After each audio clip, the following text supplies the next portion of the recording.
All right, and cut. Awesome. Yeah, good job, man. That was really good. Yeah, man, appreciate it. Thanks for the help, man. Yeah, no, anytime, dude. All right, well, good night, and don't let the Econ Death Lords bite. The what? The Econ Death Lords. What are the Econ Death Lords? You know, the economy death lords who not only control the economy, but our lives, friends, families, our failures, and enemies. Wait, that's a What, you don't know about the economy death lords? no. I gotta go. Ah.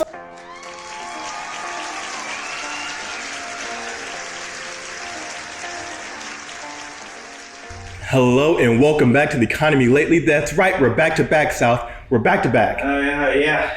You brought me out of retirement and we're doing this. Don't regret that. Oh man, it's you and me, South. You and me to the bitter end. Yeah. Oh my god, and you're all along for the ride. Thank you so much for tuning in. This is Economy Lately, and I'm excited about this week because we have a couple cool reports coming out. If I do say so myself, we have durable good orders, which will be coming out shortly, and we also have personal consumption expenditures. At the time of this recording, have not come out yet, but we're going to talk to them.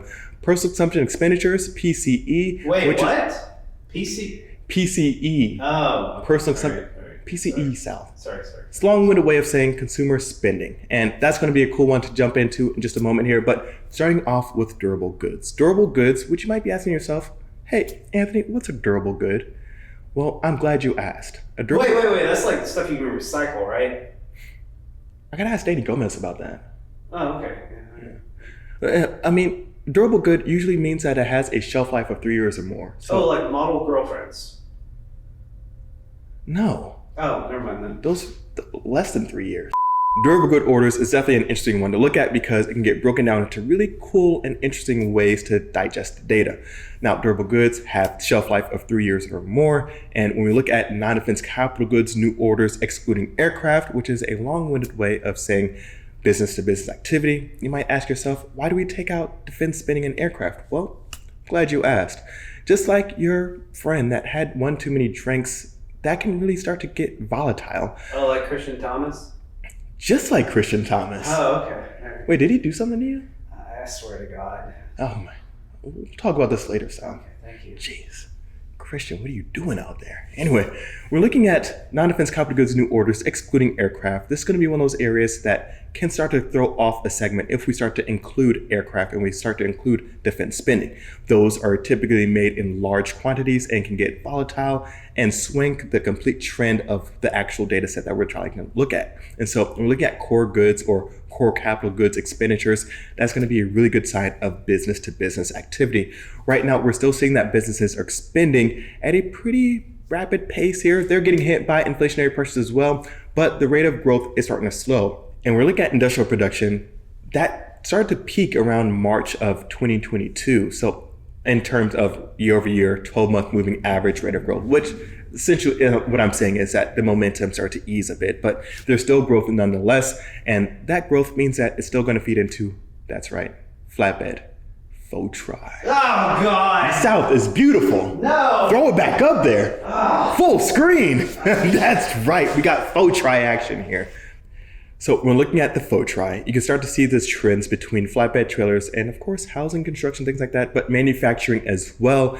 Looking at the two, it kind of shows what's on the ground right now, or at least how tight capacity is for those flatbed trailers as it's moving some of those capital good expenditures and construction activity. So when we're looking at the faux try, we're still seeing that there's a moderating trend. That leads me to believe that there's still manufacturing goods and building product materials being hauled throughout the country as we speak. So when I'm looking at this report, I'm expecting a moderating general trend as we continue to move throughout the next few months here. Might be some slowing or easing in a sense, but doesn't mean that it's falling off the map completely. Looking at personal consumption expenditures, or the PCE, is going to show consumer spending in a nutshell, essentially. But it's going to be broken down into different parts here. So we have the personal consumption expenditure index. We're going to have nominal spending. We're going to have real spending. We're going to have disposable income. We're going to have it gets broken down, and it's great stuff here. But when we're looking at disposable income, it's really starting to get eaten up by, you guessed it, inflation. It's not pretty, and consumers are not reacting in the best way.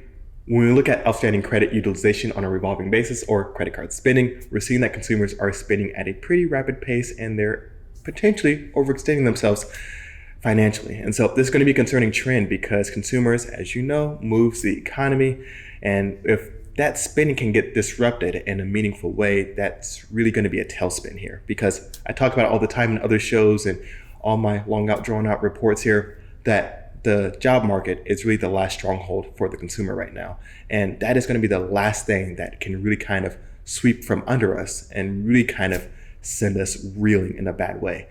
Speaking of consumer jobs and the job market, things like that, that's going to be updated in the coming week. We're going to have job openings that I'm going to be watching closely. We're going to have the unemployment level. We're going to have quit rates. We're going to have a lot of indicators that are going to show what the job market strength is looking like right now. I'm going to have a lot of hot takes around that because that job market might start looking a little bit shaky if some of these good producers aren't able to capitalize on their margins. So, all right, and this has been the second episode of Economy Lately, the reboot. Thank you so much for tuning in. They say the second episode is usually the best. Thank you so much for tuning in. Sal, thanks so much for being a part of this. Can you believe they said that we wouldn't last more than one episode? They even took bets, Sal. Yeah, I gotta go call my bookie real fast. Hold on. Wait, what?